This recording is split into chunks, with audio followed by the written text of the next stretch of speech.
The room was still, save for the faint hum of the ceiling fan cutting through the air.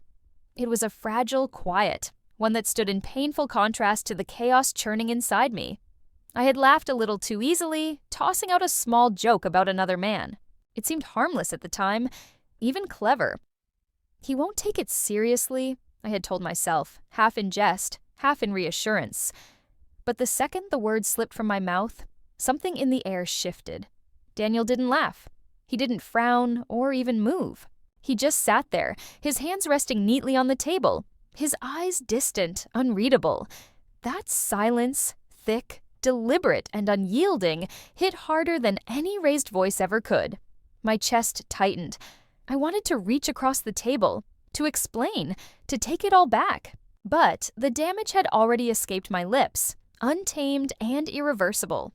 It wasn't just the joke. It was the quiet realization that I had misjudged him, misjudged us. For one fleeting moment, I had let carelessness trespass into a space built on trust and tenderness. My mind wandered back through the months before this moment. The shared meals, the laughter, the tiny rituals that belonged only to us. How had a thoughtless quip turned into something that could wedge itself between us?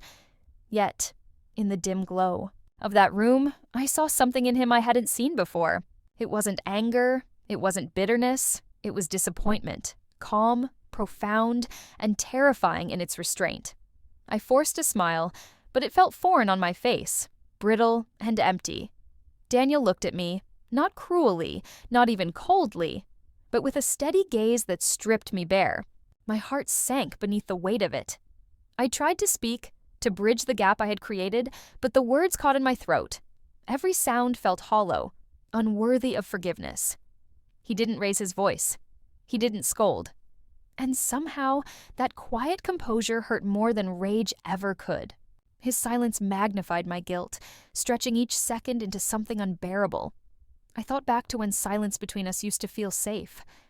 A quiet kind of love, a shared understanding. But now, it felt like judgment. I had expected him to snap, to argue, to let me fight my way through this.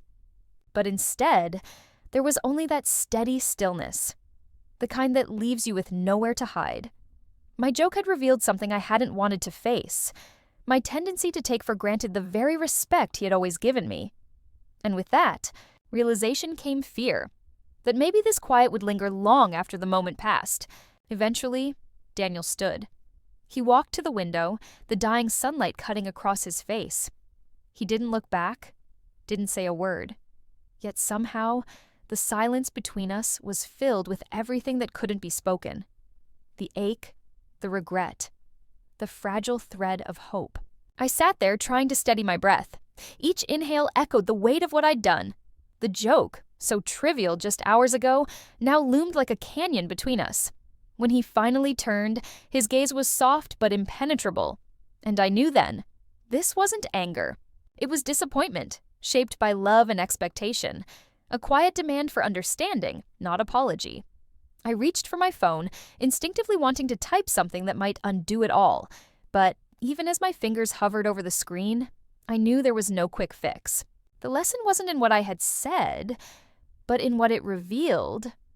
How fragile words could be when trust was their foundation. Regret settled inside me like dust in a beam of light, visible, inescapable, and heavy.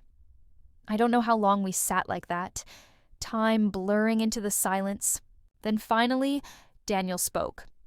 "I don't need an apology right now," he said, his voice low but steady.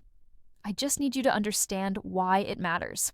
Those few words cut through everything, sharper than anger, softer than forgiveness. In that moment, the silence that had suffocated the room began to shift. It wasn't absolution, but it was the beginning of one.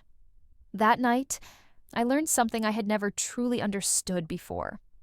Silence can teach what shouting never could.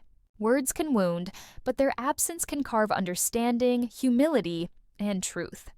My careless joke had sparked the fracture, but it was his calm that illuminated what truly held us together. And as I sat there, watching the quiet settle around us once more, I knew that healing would take more than laughter. It would take reverence, and the patience to listen to the quiet love that had never left.